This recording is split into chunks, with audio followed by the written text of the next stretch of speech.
Welcome in to Jets Overtime presented by SiriusXM. Caroline Hendershot, Quincy Enunwa in studio. With me, we'll hear from Eric Allen. Down in Miami, the Jets drop to the Dolphins 27-21. Quincy, what was your initial takeaway from this game? It was a rough one again. I think this week, again, for the second week in a row, the Jets started off really slow. We saw something a little bit towards the end. We saw that great touchdown from Garrett Wilson. But overall, you can't win the game when you have 3 turnovers and 13 penalties. It's going to slow you up. It's rare that it ever results in a win for you, and that's exactly what happened today. It felt like a game where they were, they were very aware of it, because I heard a lot of players say this already post-game.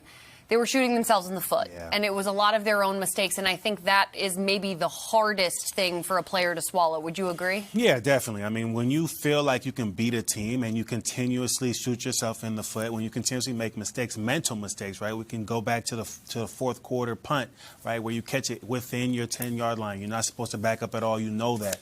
You also fumbled the ball 3 times. All those things are easily fixable, and things that you know week by week that these aren't what you're supposed to do, and you continue to make these mistakes. I know Coach AG is upset about it. The teammates are upset about it, and this is something that you have to find a way to fix, because you can't win games in this manner. Yeah, 100%. And I know it's like a difference, because obviously they lost to the Bills, but that felt like a different kind of loss. This game felt like it was within reach, and it was fairly close within the entirety of the game. Okay, let's look at a little bit of our scoring summary to get a feel of how this game really kind of unfolded.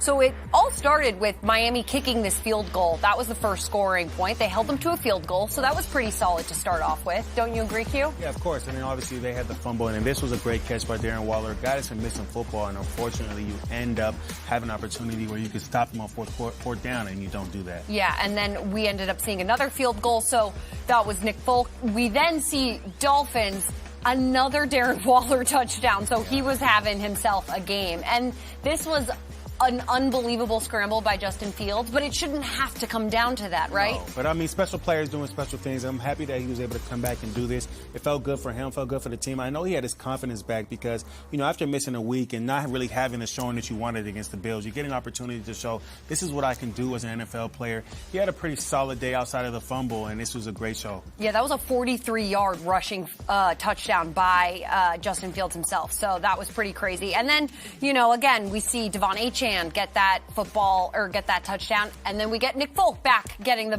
points on the board for the Jets. But it's making it the points are just adding up for the Dolphins. Absolutely. So it was kind of getting out of hand there. Absolutely. Each time they were able to get some great scoring drives. This is another great catch by Garrett Wilson. Just a good job of going up with 2 hands.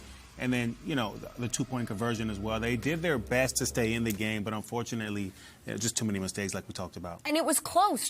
This is the 3rd game that it's been a loss in a 1-score outcome. Right. So is it just those kinds of penalties and turnovers? Is it those small things that prevent a 1-score game? Yeah, absolutely. I think when you look back at the film, you're going to realize that this is a game that you could have won. Again, we talk about things that you do that put yourself out of the game.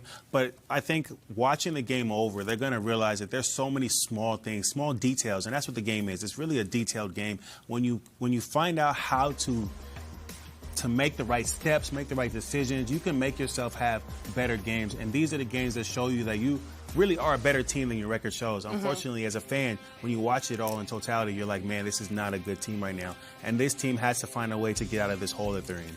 13 penalties for 101 yards and 3 turnovers. How do they fix something like that on a short week, nonetheless, when the Cowboys, who just put up 40 points, as we all watched yesterday, are coming to town? Well, it's going to be a lot of ball drills, a lot of fumble drills, a lot of keeping the ball high and tight, right? We talked about it.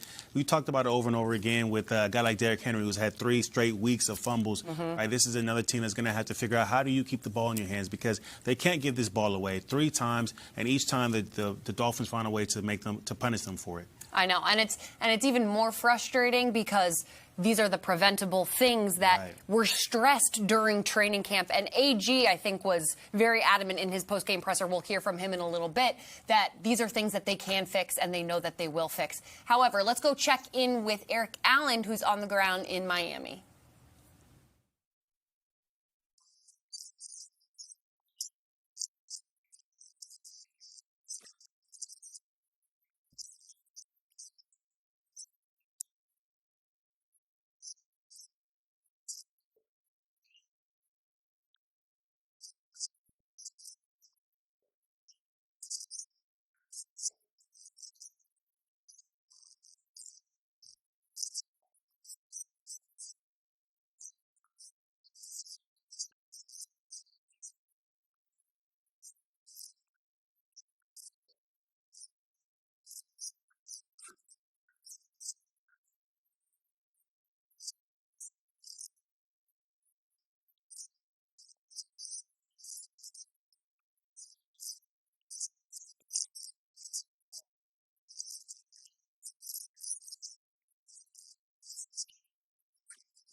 All right, Q, we are going to do a new little segment here called Turning Point. You're going to tell me what the turning point was for whether it's a win or a loss for the Jets, for the team that came out on top, and what really that was the momentum change of the game. So what was your turning point for this week's game? Yeah, so obviously the turnovers really changed the game, but I think the biggest one was that one coming out of half, right? You're talking about a 10-3 game. You have an opportunity to really shift the whole momentum of the game, make it a 10-10, and unfortunately you fumble the ball coming right out of half, and then the Dolphins take it back and score a touchdown. That now makes it 17-3. You're now in a deficit, trying to figure out how you can catch back up. You score a touchdown, they score a touchdown, but then they score another touchdown after that and just continue to widen the gap.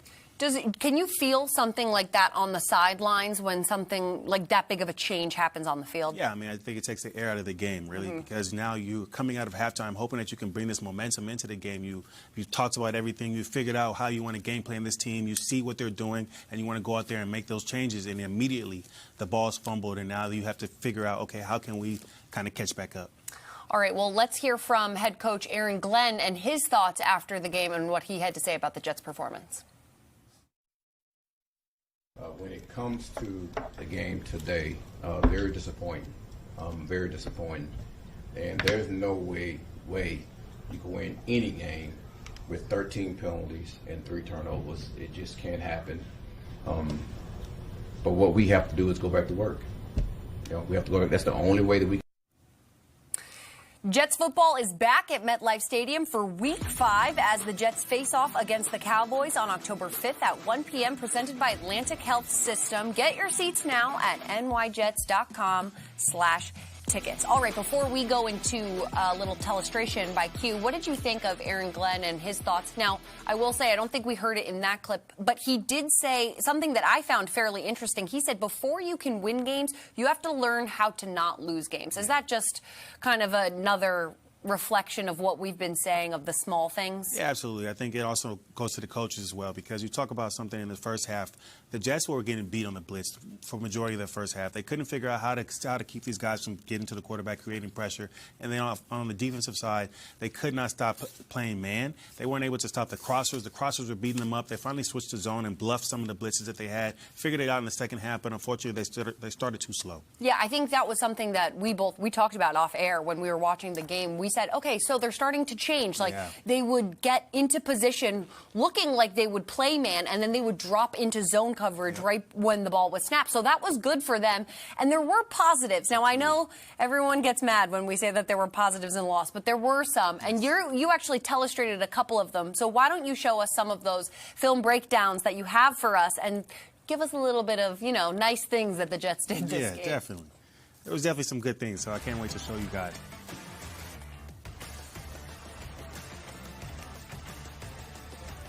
So on this first play, we've got Breece Hall. He did some good things today. The run game was actually really excellent today. Honestly, they just missed some of their opportunities, put themselves in a hole, and weren't able to really show exactly how good the run game could have been.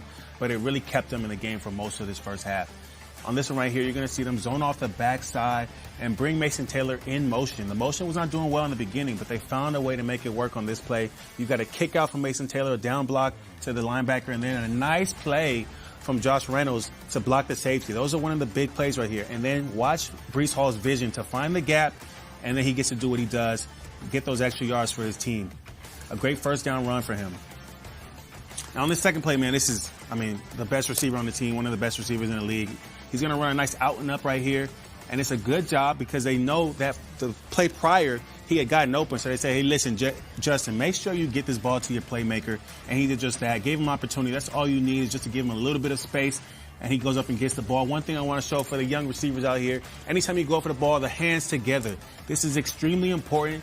You make it so difficult for the DB to knock it out, but this is strength. He's a smaller guy, but he's so strong here, brings it down regardless of whoever is in his face, and then gets the 2 feet in. Just a great play by your star receiver. That is an insane catch. I'm watching it back now as you were pointing it out. The 2 hands, he has a hand fully through both of his hands as he's catching. Garrett Wilson doing the most athletic things and making it look so easy. It's not easy. Breece Hall, though, he had 14 carries for 81 yards. They did talk about, when we were listening to the press conference, not forcing it to Garrett because they were running the ball well. So what is that balance with this offense? And that's exactly it, figuring out that balance. I mean, you talk about a team where they wanted to come into it being a play-action pass, but they're actually one of the lowest play-action pass teams in the NFL right now. They have to figure out a way to get that run game going so they can get back to that. Unfortunately, in this game, they weren't able to get to Brees because of some of the blitzes. They weren't able to get that time. The second half, you saw them able to get the ball downfield to Garrett Wilson a little bit more. You saw Mason Taylor getting in the game, right? So he was able to spread the ball around, but it just took too long to figure out how to beat that. And they were able to get the Dolphins to get out of that blitz that was really causing them some problems. When you're watching that, is that just because you're trying to figure out the play calling while you're reading that new defense and you're kind of seeing what they're giving you, or is it a little bit of trying to find Garrett when everybody knows you want to go to Garrett? Yeah, I think it's a combination of both of those things, right? When you don't have the time to get it to Garrett, it makes it challenging. But also, not only do you not have the time, but then he's also being doubled some of the times. They're bracketing him, right? They had some good coverage. Some other guys have to get open. And this is something that we were worried about coming into the season, was who's going to make those plays. I think Mason Taylor's starting to build that confidence. He's a guy that's going to catch the ball, and that's what we know about him. So it was a great job today, just kind of show that he's capable. Yeah, it's definitely not what you want to hear as you're entering the season of there has to be another wide receiver too who's going to step up and fill that void. But as you just mentioned, Mason Taylor really starting to kind of pick up steam, and it is only 4 games into the season, so he could really kind of go on a roll here. Let's hear from quarterback Justin Fields and what he had to say to Bob Wischusen after the game.